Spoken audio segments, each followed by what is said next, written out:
YouTube type beats, the golden answer for any producer who wants to make money. But the reality is, for many it looks easy in first place, but ends up in desperation. Even though type beats bring sunshine into the lives of many producers, the grind also has a dark side. Because in order to realize success, it is often necessary to do things that are against the creative mindset. That becomes a challenge for a lot of producers, and that's why they give up after a few weeks of work and not getting any results, or if they feel like they can't enjoy the process anymore. I've posted a new beat every single day for the last year, made my first couple $1,000s with YouTube type beats, and talked about the upsides of that in my last video. And that's why in this video I want to talk about the fundamental mistakes most producers make once they decide to be consistent with beat uploads, how to handle those challenges in order to be that consistent, and why growing a beat channel is meant for every producer. Because the type beat game is actually very simple, but the problem is it is not easy. So where's the difference? Here's a quick example. Before that, I want to let you know about my new sound kit, drum kit, 35 loops, amazing live guitar phrases all in one. You don't want to miss that, so you better check out the first link in the video description. The difference between simple and easy. So let's say I challenge you to do 20 pull-ups on the pull-up bar. Doing 20 pull-ups is a pretty simple task. You go to the pull-up bar, you hang on it, and you move yourself up 20 times. It's pretty simple. But doing that 20 times in a row is pretty hard, because in order to be able to execute that volume, you first have to invest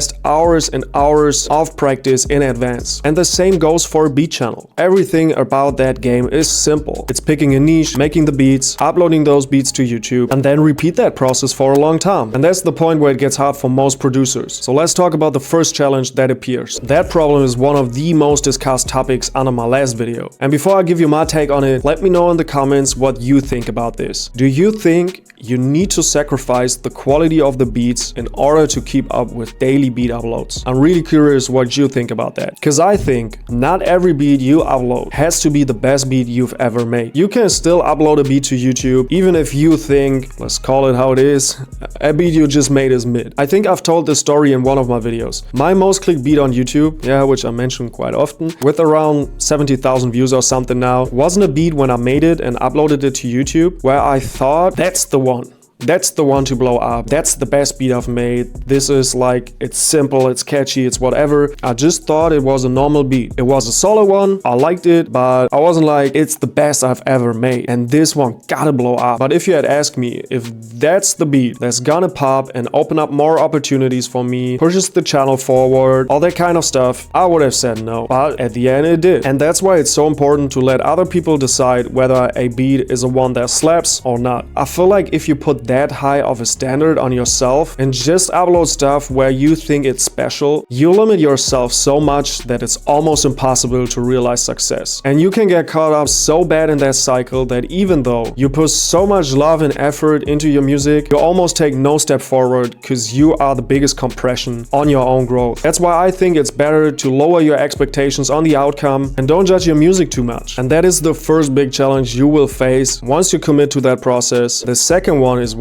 I don't see many people talk about, which is one of the factors you definitely need to keep an eye on while you consistently uploading. As I mentioned earlier, the process of uploading beats to YouTube pretty much looks the same to everybody. You make a keyword research on vidIQ based on your style or your preference to figure out a niche which has a good potential to grow in. For example, you make dark trap beats, you pick a certain artist that has a good score on vidIQ, maybe it's Future, maybe it's Young Thug at that time, and Future has just dropped a new mixtape. So a lot of smaller artists that see him as an inspiration will look up Future type beats on YouTube in the style of that project. That leads to a high demand based on a trend. But at some point, that demand will go back. And if that's the case, you need to address that situation, adapt to it, and switch up some things from time to time. Because even though you can stick to your lane and sell the same product, a new packaging is required to target your audience. That is why it naturally happens when you post beats every single day for a long time, that your views will kind of go down a little bit if you don't switch up anything in your keywords. Because the search volume of certain niches fluctuates over time. come. And that's why one of the most important skills you need to have in order to constantly grow your channel and attract new viewers is to identify and to adapt to trends. And one part of that is what I just explained to you. So when Future drops a new album, his search volume goes up. If Young Thug drops a new album, his search volume goes up. If you post beats consistently and you haven't switched up your keywords for a long time and you want to check that, you can just go into the advanced mode of the YouTube analytics and go to the traffic sources and see how the search traffic performs. If your views go down from time to time because your search traffic goes back and ultimately leads to a DM that I will get from you whether you should quit your channel or not, which you have or could have prevented in the first place. And the other part of it is to look up what the listeners actually want to hear when they search for those beats. That is why it is so important to look up beats that popped in the last 2 to 3 months in your niche to see what is the current trend. Just try to get an overview on how long are the beats usually, what drum sounds do they use, what instruments do they use, stuff like that. If you put those two aspects of identifying trends together, you are good to go. And now, the final question. Are type beats